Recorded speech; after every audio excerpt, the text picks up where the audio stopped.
Hi everyone, it's Neil here from ECS Coffee. Today we're looking at a machine for the office, the new Keurig K4500.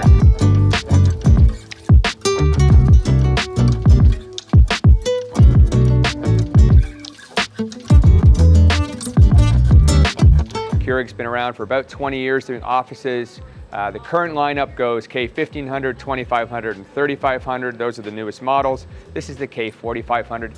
Takes Keurig into a space that they got into a couple years ago with what's called a K4000. Didn't like that machine after we used it, but this one seems to be a lot better. So we're gonna kind of go through it. I haven't actually turned it on yet, but we're gonna go through it kind of from startup, see what it's got, see what the features are, and explain why you may or may not want this in your office. So before I turn it on, one thing to note, and I'm gonna have Jack put the measurements up somewhere around here. The measurements, it is quite tall versus your standard coffee machine for an office. It will not fit under upper cabinets. So if you have upper cabinets, it's definitely not going to fit. So you do need to ensure that if you are gonna put this someplace, it's going to be where you have no cabinets above. Also, it is a plumbed in only unit, so you have to plumb this into your water. There is no tank for this machine. It does come plumbed in as standard. It has to be that way. There is an optional filter you can buy from Keurig. It's an OmniPure filter starter kit, and it can hook onto the back of the machine as well. We're not going to do that today, but there is a space for it, and we do have a video that explains how to add that as well, which we'll put somewhere up one of these guys, one of these corners. Anyway, so we have the machine set up and ready to go. We plumbed it in, and I'm just going to turn the water on, and then we're going to turn the machine on and see what happens. We have a very nice large LED display, which is nice.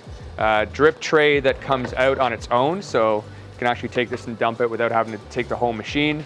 And inside you have the used K-cup container, so it automatically dumps after you use a capsule. It will dump it into this bin. Or alternatively, you can cut a hole in your counter if you want a garbage down below, and you can have go right into a garbage down below. This just pops out. So your used capsules can go down below into a garbage container. We recommend you get on board with the K-cycle program from Keurig. It's actually a box that's subsidized by the people at Keurig, where you actually mail this back to a facility where the capsule will be taken apart completely and every part will be recycled. So we have more information on that. Search our channel. We have a great video on that as well. So looks like I started up. I'm going to do the very satisfying feeling of peeling off the cover. And let's see what's happening here. All right, so we are loading. Let's see what happens next. We're gonna go through a menu, I'm pretty sure, of selecting the language, et cetera, et cetera. Okay, so Jack, I don't know if you can get a close-up on this, but we have location, United States or Canada. Then we have English, French, or Spanish. We're gonna hit next. We're going to the date and the time. So we are in, well, where are we? United States, Denver, Chicago. We are going to choose Eastern Standard Time, Canada, when we can find it. Well, it's kind of got everywhere. It wants to know where you are. So we're going to go Canada, Toronto. And it is, today's date is, anybody know what date it is today? 24th. It's March 24th. Thank you, Jack. 24th, 2023. And the time is 11:40 in the morning. So we're going to put the time here at 11. Oh, that's 12. I have big thumbs, so I tend to do these wrong. That's not your thumb. Fingers. I have big fingers and thumbs. And it is AM. And then we're going to next. So the hospitality mode, when enabled, brewer will heat water for up to 1 hour after last interaction for use in hospitality settings in large offices. So we'll leave that on. Before we begin, we're going to ensure the handle is closed. The door is closed, and we're going to put a 12-ounce cup on the drip tray and then press start. It's probably just going to prime it. So let's do that. We're going to flip up here, and then we're going to hit start. Just going to rinse out the machine and start up. Looks like we're at step 3 of 8 in the setup for this machine. So the nice thing about this, it is a repairable machine. Some of the smaller Keurig commercial machines, K1500, for example, and the K155, which you can still find out there, some of those are not repairable. The 2500, 3500, and the 4500 are. And what I like about this is some of the technology in here actually goes back to the original really good commercial Keurig machines. They've kept a lot of the good stuff in there. So question you're gonna have is what makes this different? We'll get to that in a second, but the one thing that offices have been missing with Keurig, it makes great drip coffee. So you're gonna get a great, if you're in the States, called Dunkin' Donuts. Up here in Canada, it'd be McCafe, Tim Hortons, that style of drip coffee. Keurig is great at that. They're not great at making espressos and cappuccinos simply because that's a different method of brewing. It's pressurized, and they don't have that kind of pressure in these machines. To sort of satisfy that in between, what they've done is they've added 2 hoppers in here, a hot chocolate hopper, and you can make it French vanilla if you want instead, you can choose, and a milk hopper. And what that's going to enable you to do is combine those 2 powdered beverages with a capsule, so then you can get yourself a latte with a milk powder or a mocha, which we're using a hot chocolate powder. It's not going to be the same as a true cappuccino. First of all, it's a powdered milk. We use actual real milk that's powdered. So for some people, it's acceptable enough, and it's not going to be real espresso because it's not under that pressure, but it might make a nice flavored style latte for most offices. But there is going to be a bit of a difference. It is sort of a North American version of your specialty drinks. Okay, so the rinse is complete. We're going to go on to the next step, and we're going to run a powder rinse. So the coffee obviously is going to come out of here along with the powder, but the powders have bowls inside, so we're rinsing those out next. And I'll explain that when we get inside the machine, what that actually means. So in addition, you're going to have a separate hot water line, so when you're asking the machine for hot water, it's going to do that separately. You won't get that cross-contamination at all. Right, okay, so now the rinse is complete. We're going to go next. Powder rinse settings. So this is going to remind you to run a rinse cycle on the machine to prevent clogging. I'm going to suggest that we do a daily rinse. So we're going to do every day, maybe not Sunday, maybe we do Monday to Friday. We're gonna remind you to rinse the powders, and we're gonna do that. Let's pick just 3 o'clock, just for fun. That way most people are gone home for the day. They've already had their, not 3 a.m., that's not gonna do anybody good. Has a water filter been installed? We're gonna say no, but if you do have yes, then you can set yourself a reminder in order to get a reminder to change your water filter. Okay, so now we're gonna calibrate the hoppers. Just gonna kind of show you this, how to get into the hoppers. So here's the fun part. We showed you this already. This door just opens here. This is how you get into your used capsules. Go in here. It's a little button under here, and that button opens this door here. And here's our hoppers in here. So we have our flavored powder, which is going to be your hot chocolate or your French vanilla. You can program that, and your milk. And what I was doing before was rinsing out these bowls in the rinse cycle. And the reason that's important is because, first of all, you need to be using proper hot chocolate and milk powder. It's not something you can typically buy at a store. It's a food service product. The hot chocolate and the milk are designed to dissolve and mix quickly in the whippers. But what sometimes happens, lazy people, dirty, messy people, when they fill these things up, they sometimes drop a little bit extra in here when they're filling it, or if they're not careful, and it kind of starts to get a little bit everywhere. And so these can get clogged occasionally. It just hardens and solidifies with steam and water, and so you want to rinse those out. And if you don't rinse those out, what will end up happening is you might get a backup and it's going to go all over the place and make a big sticky mess inside the machine. So it is important to do that. This all does come apart, the blue and the green, so you can actually take it apart if that happens, but this is one way to avoid that, is to rinse it as much as possible, okay? So the hoppers are in place because I already checked that out. We're going to calibrate. I don't know how it's calibrating empty hoppers, but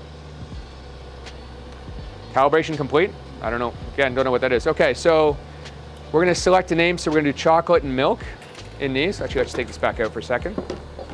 So chocolate powder and milk powder, so we can change it. We have flavored powder and milk. We're gonna call it chocolate because that's what we have here today. But as you can see, you can choose from vanilla or chocolate. So now it says, open the door and fill the powders, then replace the powders afterwards. This is where, if you have this machine, you're gonna wanna be, I prefer you take them out to do it and don't do it inside, because take it all the way out. So you push down here on the little yellow tab and just slide out. And I'm gonna do both of these, and I'm gonna show you what happens with this product if you're not careful. Excuse me, my hair's getting me. Okay, so this is our chocolate.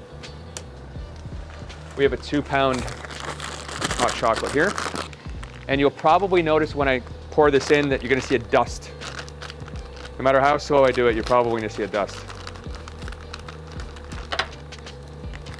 It kind of pops up. See a bit of dust kind of filling up that hopper there, coming out. And see that dust? That's the stuff that can end up getting sticky and messy all over your inside of your machine, and it gets wet and it just becomes a problem. So this holds 2 pounds, almost. Actually, looks like it's a perfect 2-pound hopper, which is great because most of the bags in the hot chocolate that you're getting are 2 pounds. I'm going to cover that up there. If you're of a certain age and you lived in Canada, and I think in Britain, you might remember Vim with a cleaning product back in the day. It's actually a milk product.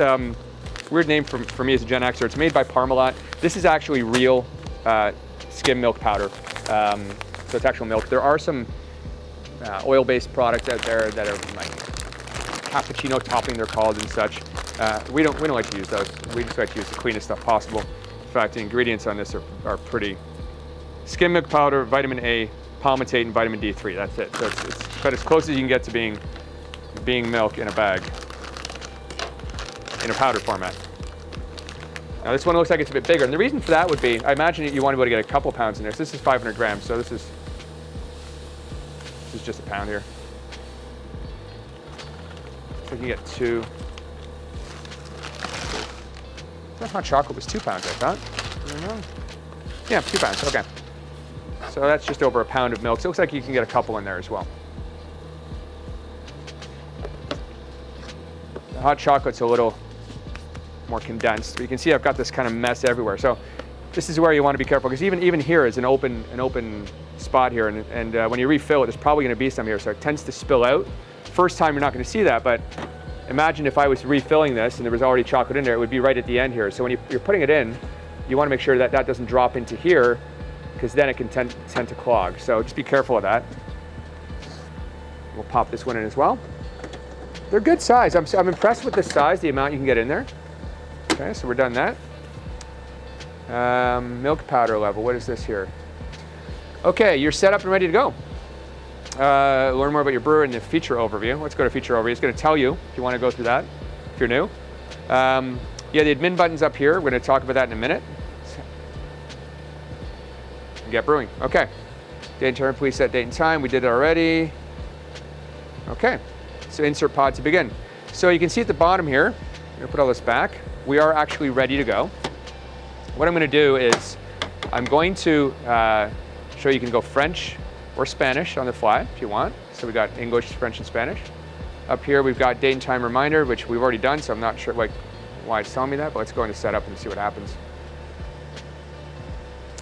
We've got brightness, automatically adjust brightness, Canada. It's asked me to do this again. Oh, and then we can choose our screen. So we can choose our screensaver, it looks like. So we can throw that one on there. Oh, it's a playlist that starts. Okay, so it's going through this playlist automatically, it looks like. That's interesting. Okay. Exit. Exit admin. Okay. So to get into the admin regularly, what you're going to do is press and hold up here for about 3 seconds. And this is going to bring you into the admin dashboard. And in the admin dashboard, we're going to see a few things. So it's going to say beverage types brewed, what kind, pod varieties brewed. There is some reading capabilities in this machine. I'm not sure what they are, but we do actually have antennas on the back, and it does activate a SIM card. So the Keurig actually can get access to information, but can also download you software updates. I don't know a lot about that at this point. They're probably just looking for aggregate user statistics of their product, because as we know, Keurig has got most of the big brands out there, but there are some competitive brands that some people might be using in their machines. Maybe they want it for that reason. I'm not quite sure, to be honest with you. I see it more as an ability to look at errors and download new software, but that is there. I just haven't found out enough about it yet. So we have a dashboard with alerts, so if it's operating normally or if it's not, it's going to come up here. The pod varieties brewed. Again, I'm not sure how it's knowing that, even though there is that ink ring. I'm not sure, but we'll find that out. And it says the bean hopper fill. Again, it's showing the red for the milk, which was about halfway, so I'm not quite sure what that's about.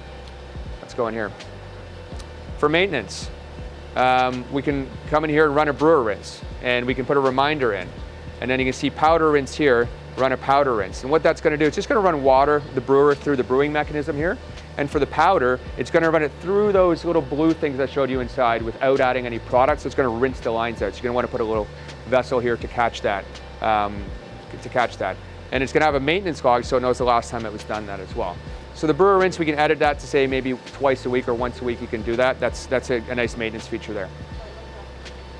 In settings, again, we've got our screen brightness, we're naming our powders, and then we've got our time, and then it looks like our playlist. So we've already kind of saw that. System status, brewer's operating manually, the brewer details, technical support, and technician. And it's 3, 4, 5, 6, 7, I believe. Yeah, so this is 3, 4, 5, 6, 7 is what gets you into the technician mode. And this is where you can view your error log. You can test your functionality. We'll talk about descale in a second. If we're in ounces or in mil, we want to go in Canada into milliliters, or do we want to do in ounces in the US? Most people are used to ounces, so we can do that. The language default, hospitality mode, auto off, and a custom power schedule. So you can do an auto off after a certain amount of time, but you also do a custom schedule, so you can have it power down for the weekend, let's say. And then you've got your water filter on or off. If you have your water filter on, which we do recommend with this machine, you can get yourself a reminder in there. So that's that done. And that's pretty much it for the machine. There's really not else a lot you can know. So from a daily, daily cleaning, you're going to want to rinse those hoppers. Maybe you do this guy once a week. One of the things I do like is they've kept the original K-cup holder. So you squeeze these two gray things together, these two gray guys here, and this just pops out. So you can't actually rinse this, can't actually take it apart as well to clean it out. You don't really need to that often. Of course, my hands are a little wet, so it's probably not going to come apart as easy as I want it to. But this part does come off the bottom. That much I promise you. I've done it 100 times. There we go. So you can take this out, you can rinse it out if you want. Just make sure you put it back together. And when you put this back in, just make sure that this side is down. It'll go right in to this gray hole here, and it'll snap into place. Note, you will not be able to use the refillable K-cup in the commercial machines. So don't think about doing that. So let's make ourselves a drink, and we'll go from there. So we're gonna do something interesting here. I'm gonna make, I've got 3 pods that are Keurig owned, branded, and then I've got our own brand jet setter, which is not made by Keurig. No disrespect to Keurig, but we have this done elsewhere.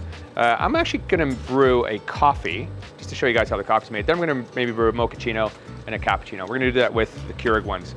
And then we're gonna pop in one of ours, and I'm gonna go back to the analytics and see if how it counted this. I'm gonna see if it actually knows it was Timothy's in the machine, because that would be interesting. And go from there, because it does read. I'm wondering if it's this little QR code here that's on the capsule. If that was the point of that, it's actually reading what's gone in there. So I kind of want to stick my head up there now and see if there's a QR code little camera, just out of curiosity. I don't know, I can't see. Okay, so we're gonna show you some of the drinks, and what's kind of interesting is from the main screen, without doing anything, you have access to hot water, which you can then choose your size and then dispense, which comes out of a separate tube, so there's no cross-contamination. But there is absolutely no way to just get a hot chocolate, which I think is a bit of a miss with this machine. You have to put a pod in, it has to be a Mocha. Now you can still buy Laura Secord hot chocolate pods and pop them in here, but the hot chocolate inside here has a whipper motor, it whips it, it's a little creamier, along with the milk. So I kind of find it interesting that you can't just order a hot chocolate from here, and I think that's a bit of a miss on the machine. Maybe it'll be changed in the future. So this is a extra dark roast, Rainforest Espresso. We're gonna pop it in, we're gonna close it. It's telling us, wow, it read it. It knows it's Rainforest Espresso. So do we want coffee, cafe au lait, mocha, cappuccino, latte, mocha cappuccino, or mocha latte? So we know what coffee is. Cafe au lait is gonna be coffee with a bit of milk. Cafe mocha is going to be coffee and chocolate. Cappuccino is gonna be milk and coffee. Latte is gonna be more milk. So it's gonna have a higher propensity of milk to coffee. So cappuccino is more coffee, less milk. Latte is going to be more milk, less coffee. Mocha cappuccino is going to be coffee with some hot chocolate. And mocha latte is going to be hot chocolate with coffee. So more hot chocolate, it looks like. I'm not quite sure what the difference between cafe mocha and mocha cappuccino is supposed to be. To be honest with you, I have no idea. I guess we can probably make both and find out. But we'll start with coffee, press coffee.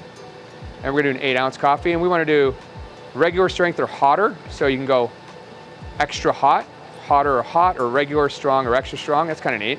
Let's just go hotter. We're gonna hit brew and see what happens. Interesting though that it did know that it was a Timothy's, it actually knew the brand. So clearly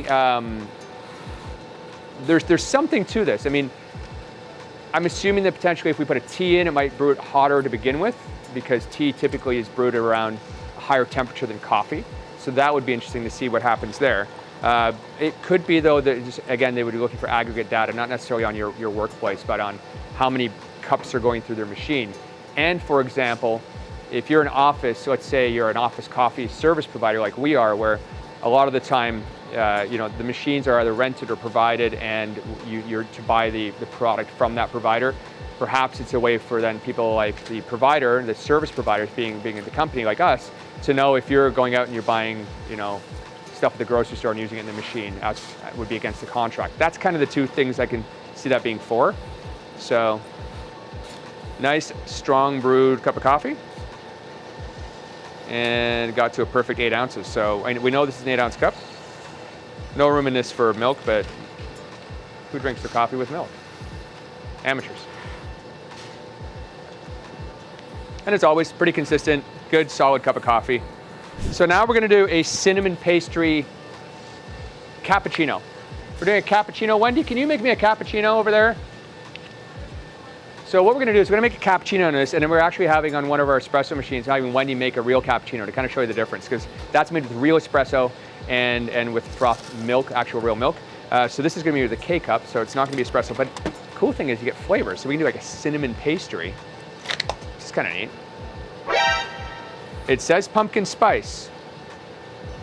I'm pretty confident that was cinnamon pastry. I'm not gonna let it dump. Oh, it dumped it. Sorry, I gotta check that now. It said cinnamon pastry, but it read pumpkin spice. Interesting, I'm just gonna get another one. Okay, so I've grabbed another one. Because like I said, that one said cinnamon pastry, but it came up on the screen pumpkin spice. So we're gonna pop this in. Cinnamon pastry again.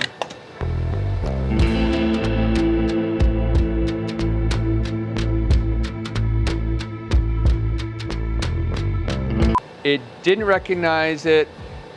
Didn't recognize what it was in that one. That's interesting. Okay. Curious though. Did it have a QR code? Yeah, it has a QR code. Okay, so choose your brew, coffee. So we're gonna do a cappuccino. Now what we're gonna find, we're gonna do an 8 ounce regular strength, and I'm gonna hit brew. So what we're expecting to see here is we're gonna get our coffee and then some milk, or in some order. So it's gonna add the milk first, it looks like. Put that right in the middle. Now keep in mind, it is a powdered milk, but this is a real milk product that we have here at ECS, so. That doesn't look like milk, and I'll tell you why. First time in the hopper, the milk hadn't been pushed to the front yet, so the first little bit's probably gonna be a little bit off for the first one. And then at the end, you're gonna see clear liquid going through, because it's gonna let water clean through the lines at the end, so that there's no milk stuff getting stuck in the middle. So we've got a nice little frothy cappuccino here. When you want to just bring that over, pop it right beside. So this is a cappuccino that was made from a real espresso machine. We've got real espresso and real frothed milk. You can kind of see. Now that's going to be with not a flavored bean. And then this is the cappuccino we just got out of the Keurig machine. So a little bit different, but similar in look and feel. Let's just give it a shot and try it though. Okay, good. So it's not bad. Got the cinnamon, obviously. Yeah, it's not bad. It doesn't have the body of a cappuccino. You can kind of see this froth here, which is real milk versus this guy. So real frothed milk, real cappuccino. Yeah, there really is no comparison when you talk about a real cappuccino made from a real espresso machine. But this can do the job in an office where people are looking for specialty drinks, where you're gonna get, again, the real milk versus some of that cappuccino topping you buy. Avoid that. Get the real milk product if you can. It does make it better. Interesting. Okay. So what should we do next? We're gonna dump that. You'll notice the pod got ejected. And we're gonna put in a breakfast blend. And I'm gonna see what the latte looks like. Do a larger one. So again, it didn't recognize the actual product on that one. The first one we did, it actually recognized what it was. It said it was the Rainforest Espresso. It knew it was Rainforest Espresso. Then we did a cinnamon pastry, and it came up as pumpkin spice. And then we did a cinnamon pastry and it just came up as Timothy's, didn't recognize it. So I'm not sure what that is. It could be a transition of products or some code that's missing. It's not gonna have any effect on your use of the machine at all, though it really will make no difference. So let's just see what we got here. We got, we'll do latte, let's do a latte and see what a latte looks like. And then we'll do a mocha. So I'm gonna do a 10 ounce and I'm gonna do a stronger one, extra strong, and hit brew. So remember, this is a cappuccino from an espresso machine. This is the cappuccino from this Keurig machine. And let's see what we get from the, let's see how much milk we get in this one. Probably get a little bit more milk.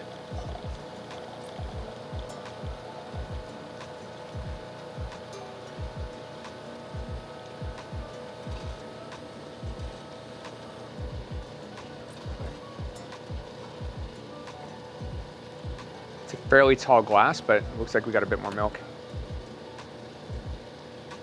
And it actually shows you here what's happening. So it showed adding milk before, and now it says brewing. So we're getting, it's gonna take a little bit longer, so we asked for extra strong. The little extra strong will pulsate the brew a little bit.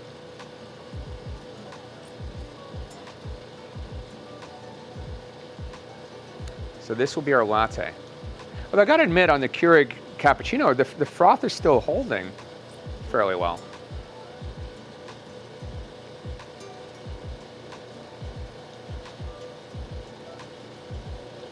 But yeah, you can see the difference clearly in that on the latte, you've got clearly more milk, whereas the cappuccino, it wasn't quite as much milk.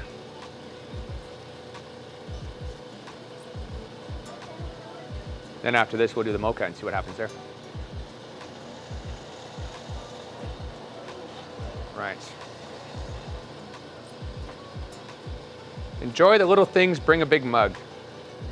Wondering if you can customize that. I'm not quite sure if you can. Yeah, so definitely different. A lot more milk in this one than the cappuccino. But again, with that Vim, still can't believe they call it Vim, but that's for old guys like me. The Vim milk powder is actually the best that we've seen on the market for that. So we're gonna do a mochaccino using butter pecan tart from Jet Setter. It's one of ours. We like our flavors here. Okay, so butter pecan tart, and then I'm gonna go back to the diagnostics and see what it knows. Let's do a cafe mocha and see what happens with this guy. Let's do 12 ounces. Let's go strong and brew. I'm curious to see what we get. The one thing about these machines, we've been dealing with Keurig for about 20 years. A lot of people in offices have gone to the big bean to cup machines where you can freshly grind the beans and it's got a hot chocolate and a vanilla and a milk powder in it. Decent machines. Challenge with that is you only have a limited selection of beans, so you might have maybe 2 or 3 options. The machines are also a lot bigger and they require a lot more daily maintenance and they tend to require a little bit more service. So as much as those machines are great, I think what Keurig was looking to do is get into that market where people wanted those specialty cappuccino and milk beverages, but without the mess. I mean, this is probably the cleanest way to do this in an office. The maintenance is going to be very, very minimal, and you've just got to dump your capsules afterwards. And as we mentioned, we do have K-Cycle, the program where you can actually put all of your capsules into a box, a prepaid box. You just call UPS, they pick it up, they ship it out, and every part is diverted from the landfill. So it's a really neat product. So I'm gonna say Cafe Mocha looks like it's a 50-50 split between chocolate and coffee. What'll be interesting is if I get the same glass,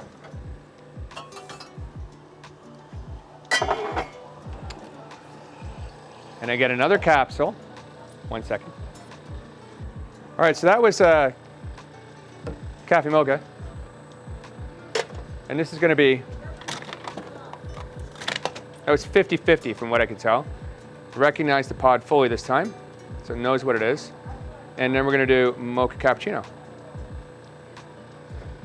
And we're gonna do 10 ounce or 12 ounce and regular and strength, strong, and brew. See what happens.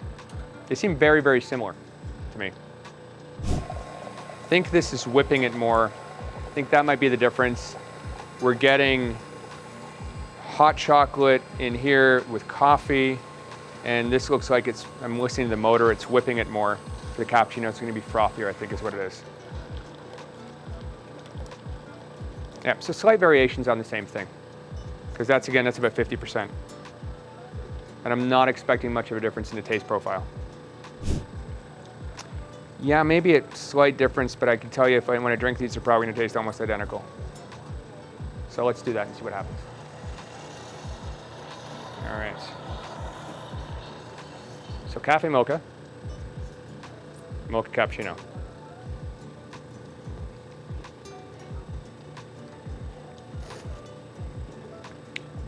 Pretty much the same thing, like almost no difference. Yeah, so again, nice beverage choices in this machine, but I did think there's a miss on not having milk go into the cappuccino. I think that would have made sense. So that's a bit of a miss, but other than that, overall good selection of beverages. So from here, I'm now curious. I think we've done 5 drinks. Let's go into maintenance mode here for a second and just see what it counted for drinks. All right, so we've got in here, it's got 1 generic, 2 Timothy's, 1 generic, 1 Van Hoot. Yes, it actually tells you Timothy's generic, meaning not made by Keurig, Van Hoot French Roast, and Timothy's Rainforest Espresso. So if it recognizes it, it pops it in there. If it doesn't recognize it, it says generic. And that's a good way for, again, let's say I'm an office, or I'm selling to you as an office, and I want to make sure you're buying product from me. I'll be able to know if you're using other ones. It kind of keeps everybody honest, I suppose. And then it tells you the types of beverages you've had over here as well, which is kind of neat. So, yeah, interesting stuff. So, overall thoughts on this brewer. Again, if you got the size for it, great. For maintenance and simplicity, you really will not get anything that's easier for your office when it comes to maintenance and cleaning. At the end of the day, you got a drip tray, you've got this door here, you dump these into your K-cycle box to recycle them if you can. Maybe rinse out this bin. It will tell you when it's full as well. Rinsing out the hoppers up top, which again, take this out and we open the switch. You're gonna wanna rinse these out. You can actually see a little bit of chocolate powder there. I don't know if you can get that, Jack. You can see a little bit of chocolate powder, and you can see how it's at the end here. This is where it tends to sometimes dump in. So you can take these apart by twisting the green and popping everything out. I'm not gonna do it right now, but you can twist this little green part, pull the blue out, it all comes apart, and you just put it back together. Very straightforward. But you do wanna try to keep this area clean, but that's what the rinsing of the bowls is for, and off you go. So at the end of the day, again, simple, very, very simple brew to use, nice and clean. For those that are concerned about capsule and capsule waste, please look at the K-cycle program. Keurig's come a long way to make this a better product for everybody. So overall, what do I think of this machine? I think it's great for offices that want to have zero maintenance, very, very little maintenance, want to offer a great variety of beverages for everybody. You know, there's over 400 capsules on the market, if not more, that will work inside this machine. It does have milk powder and hot chocolate, so you can get those cappuccinos and lattes and the mocha. The one miss is you can't just press the button and get a hot chocolate out of this. You have to use a pod to make any of the beverages, so you can't just even open and close it and fake it and get a beverage choice. It won't allow you. You have to be using a pod. I think that's a bit of a miss because, again, some people might have just wanted to, you know, have just a hot chocolate, and that's a bit of a miss. So maybe software upgrade will change that, but overall great machine. Couple of duplicate beverages, but we do like it for offices, and again, zero maintenance. Get that K-cycle program to recycle the capsules and you're all set. They go back to the landfill, they go back to a facility and do not end up in the landfill at all. They're taken apart and diverted 100% to the landfill. You can watch a video on that somewhere up here. Please subscribe to all of these guys right here if you don't mind, and give us a like and a thumbs up. Helps us a lot. If you have any questions, please ask below. Until next time, I'm Neil. Come see this machine, ECS Coffee in Burlington or Ancaster, or check us out online. Thanks.